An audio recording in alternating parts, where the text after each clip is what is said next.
There are things that you learn at any given moment in time. You never put God in a box. Sometimes you go through a situation, tapos ang akala mo, alam mo ng lahat tungkol dun sa sitwasyon na yun. But tonight, a dear friend, Scott Ross, was talking to me backstage because we share something in common with each other. And I'm sure many of us can relate to this story that I want to share. Last year, on May 6, I was being wheeled into the operating room so that they could open up my chest and do a bypass on my heart that had a block. It was one block on the main left artery. But I healed really well. Hardly any marks left. For a type 1 diabetic, that's miraculous. I woke up, saw my wife, and I felt great. I started exercising at home, walking little by little, and I actually gained a lot of weight since then, almost 22 pounds since then. But beyond that, as I was healing, I started feeling something else that had to do with the heart.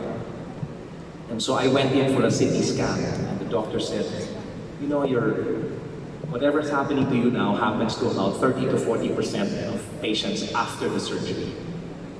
All I know was after May 6, on June 13, I was being wheeled back into the operating room, this time for something that I didn't expect, which was cancer in my kidney. And the doctor said, after he told me, he said, you know, but somebody out there loves you. Now, even being a solid follower of Christ, brothers and sisters, there was that side of me that went, you just told me I had cancer. You're telling me that somebody out there loves me.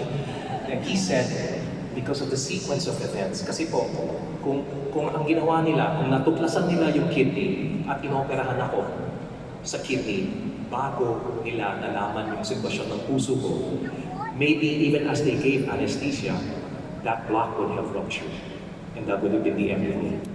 So the sequence of events was already being orchestrated by the Lord. I tell people come to me, what did it feel like? What was it like? You know what? Honestly, it's that moment when you just go, okay, Lord, I'm just going to put myself in your hands and you take care of me, no matter what comes my way. And wow, to hear that big C, cancer. But speaking to my brother, Scott Ross, he said, oh, there are other big C's. We often know the big C as Christ. It's a much bigger C, yes? But wait, there's more. The big C also stands for not just Christ, but cross. It stands for covenant. These are major C's in my life that I'm glad was shared to me a while ago. So if there are any of you here that are scared because of what the doctors might find or might say, please know God has a last say. It's good that it's revealed to you what you have. You'll know what to pray for, and you'll know what to cling on to. While I was healing, two gentlemen came to the house. One was by the name of Teo Edrinan, and the other is a guy that you might know. I'm not sure if they might know him. His name was Coco Martin. He's not a comedian. Why are you laughing? He came to the house and he, you know, typical Coco Martin. Sir Gary, Sir Gary. And he said, kasi Sir Gary, kayo po yung lucky charm. Lucky charm po na naman namin. Bawat team song na ginagawa ko, patok talaga. So I asked him, you know, why he was there, and he just checked on me. And then he wanted me to do a new song for Ang Probinsya. And I was honest with him, telling him, I'm not sure if I can do that because I haven't been in a song in so many years. But what they had in mind was not to do a song that had to do with the story of the teleserye, but with my story and my journey. So I met with this other producer and songwriter by the name of Jonathan Manalo, and he sat with me one night, and you know, we just talked and talked, and he asked me a lot of questions about my journey, my health journey. Tonight I sing this song Because maybe this is the answer that you need to hear. These are the lyrics that need to soothe your soul. When all else seems hopeless, with God's love which never fades, there's your hope.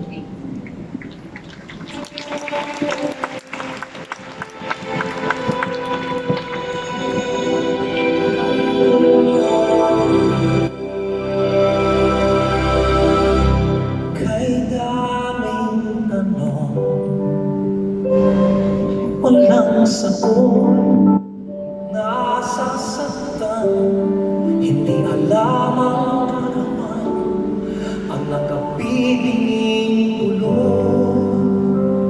natatakot, di maintindihan, ng sugat ang puso't isipan.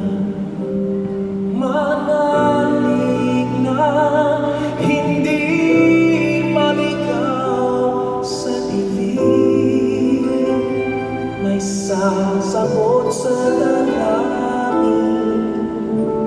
Huwag kang matakot, huwag mabahala kung bumuhos ang ulan.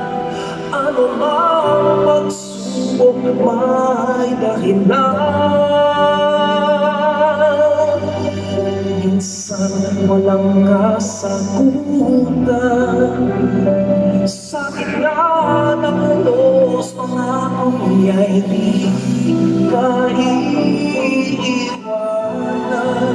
Ilang ulit na kaniyang napatunayan,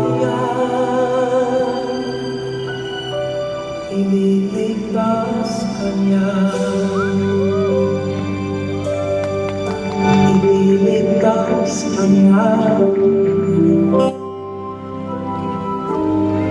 Minsan nawawala ng loob, susubok na, tila nakalimutan na hindi siya nang iiwan sa ingay ng mundo.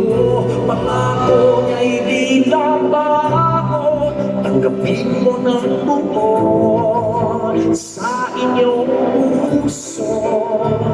Huwag kang matakot, huwag mabahala kung bumuhos ang ulan. Ano mang pagsubok may dahilan. Minsan walang kasagutan, sa gitna ng ulos, pangako'y ay di ka iiwanan. Ilang ulit na kanyang napatunayan, ililigtas ka niya, ililigtas ka niya.